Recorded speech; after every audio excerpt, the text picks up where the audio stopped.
Hi, welcome to Baking the Law. I'm so excited today. I have Shannon Snell with me, former Gator, All-American football player and a pet master. Yeah, I got a bunch of slash titles, which is really fun and really cool. So now I'm here baking the law with you, which I'm super excited about. Oh, good. I'm so glad. So today we're going to make a Reuben sandwich, and let's get started, okay? Yeah, I'm loving it. So you said this is a soda bread. So tell me about a soda bread. What's so special about this? Okay, so this is an Irish soda bread we're going to use for the bread for the sandwich. It's a non-yeast bread, so you don't have to wait for the yeast to rise. It rises due to the buttermilk and baking soda. We're going to use 1 egg. You don't have to use an egg, but if you want to, it gives it a richer flavor. You mix that in with the buttermilk.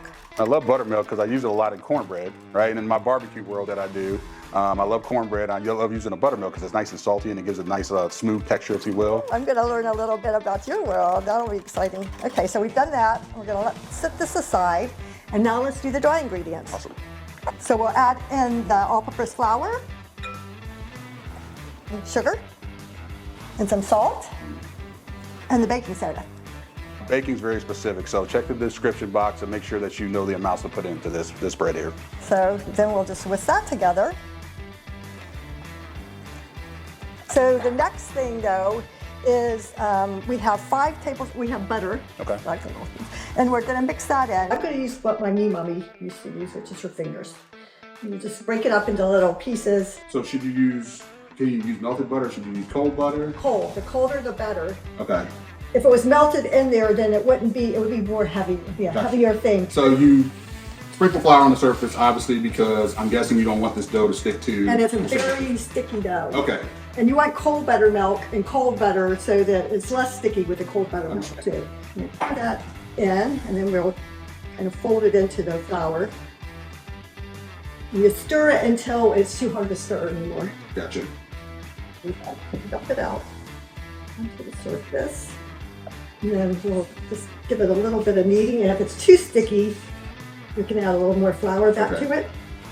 So we're going to put this into a cast iron pan. So we'll put that on there, 1/4 cup of flour, and just sprinkle it over the top. You might not use all of that, but just give it a good little coating. Then you can you're going to cut like a 1/2 inch deep X in the top.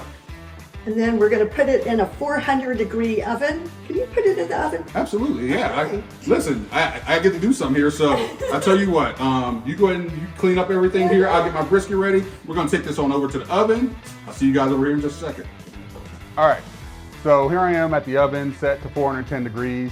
This bread is going to go into the oven for 55 minutes, or into the internal temperature hits 195 degrees. So that's really important. So we're going to stick this on in, and we're going to come back in about 45.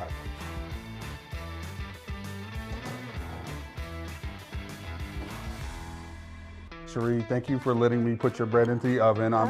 I'm excited, right? But now here we are at the corned beef, one of the biggest pieces of a Reuben sandwich, especially with St. Patty's Day coming up and all that good stuff, but this is great all year round, right? Now this one is already kind of pre-done up for us, right? You can find it in your grocery store. Make sure you wash it off because it has some nice salt and saline solution on top of it that was injected into it that forces that whole corned beef process. They stick kind of like this little package of seasoning in there, right? Yeah, we all have, right? We're gonna create our own seasoning because we wanna have this be flavorful. Yeah, we wanna have it be flavorful, right? You're gonna help me out here, so you might get your hands dirty grabbing some proteins and all. I didn't think so, right? All right, so first thing I did is I filled up my pot about halfway. This is a Dutch oven pot. You can cook a lot of things in this. You can cook bread in this. You can cook stews and all sorts of stuff. If you will, take this corned beef and go ahead and stick it right in that pot. You're gonna go fat side down.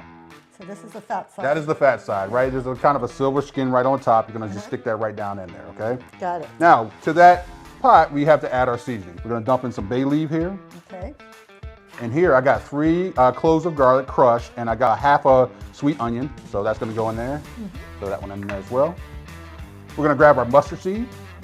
Mustard seed gives it some really nice savoriness. We got some coriander powder, which is also good in the seed form, but I like the actual powder. Yeah, it's got some goodness to it, right? One of my favorite seasonings. This is one I love during the holiday time and during Christmas time. This is cloves. Cloves goes great with a lot of great things, including proteins and beef. We got some brown sugar, which is natural, the natural sugariness. Who doesn't have a sweet tooth, but it pairs really well with beef. And here we got some peppercorns and we have some allspice, right? We got both of them mixed together in here. We're gonna dump that in. Peppercorns gives it that nice little bite on the end. And the allspice also complements those cloves, which we really love too, right? That sounds so good. It is unbelievable. So we're gonna put the top on that, Okay. right? And really that's all that there is to it. So Cherie, we're gonna set our oven to 300 degrees, right? And it's gonna go in for a minimum of 3 hours and 30 minutes. We want our internal temperature to hit 200 degrees. So that's what we're gonna do. I'm gonna have Cherie did it. Since I did her bread, she's gonna do the meat for me. Yep. You guys can meet her over at the oven. Okay, so I'm putting it into the oven, 300 degrees. Let that bake for 3 hours. Okay, so we're about ready to start creating our Reuben, which I'm super thrilled about. There's a lot of similarities between corned beef and between bread. Cherie says, hey, I had to cook this for between 45 and 55 minutes to get the internal temperature of 195 degrees. The same thing's true about the corned beef, that it has to cook for a little bit longer time, 3 hours and 30 minutes at 300 degrees until the internal temperature is 195 to 200 degrees. I'm super excited about these. They're gonna pair well together. We got some things that we're gonna add to the top of them, a couple of surprises. Needless to say, doing good. She's gonna come check on the meat for a little bit. We'll see you guys in just a second. So I'm checking on the brisket, which, oh my gosh, it's smelling really great. We have to cook it in the 300-degree oven, but we cook it for 3.5 hours. We want the temperature to be 195, 200 degrees internal temperature when it's done. I can't wait to make our sandwiches. So Shannon, it turned out so beautifully. It does. It smells phenomenal, right? All the Smells spices. good. The spices there and that bread, like that flour that you said that you put on top, it gives it just like a nice rustic look. I'm gonna cut some slices of this corned beef. Look at that right there, Cherie. It's like nice and pink on the middle. And that's the thing, Cherie. It's like a lot of times with recipes, it's like you can't be scared to make them, right? You have to want to get into the kitchen. You have to want to kind of do things like this and experiment. So if you can, go ahead and take that Thousand Island. So that's a homemade Thousand Island dressing. If you guys are looking for the recipe, it's in the description box. Let's make the most of it. Put it on both sides. Okay. Because we're gonna put down this great corned beef and we're gonna put down some Swiss and top it with the staple of a Reuben, which is sauerkraut. All right, so as you're doing that, take the cheese here, there. You know what, we'll just double it up. Why not? Because, you know, we can. There. All right, now we're gonna take this corned beef that I just sliced into, and look how pretty that is. Like it's just really, it looks great. There and there. And on this other side, we're gonna take our slices and go there and there. And Cherie, last thing you can do is top it with that sauerkraut. Each one gets a nice line right across the top. And this is traditional Reuben. This is a traditional Reuben where it has sauerkraut. And you can do such things as another add-on such as grainy mustard, some Dijon mustard. You give it another bite, but this is a typical Reuben. You know, a lot more people are becoming foodies nowadays because they're like, hey, I want more depth of flavor, more depths of taste that go across my taste buds. And sure enough, we created two really great recipes here today that magnify that. Close it up or eat it open face? So let's close it up and look at that. Oh So you just take our knife here, and we'll just take this, cut it right down the middle, like so. There's a plate, There's like one one. for me. There's one for you. Oh, thank one you. for me.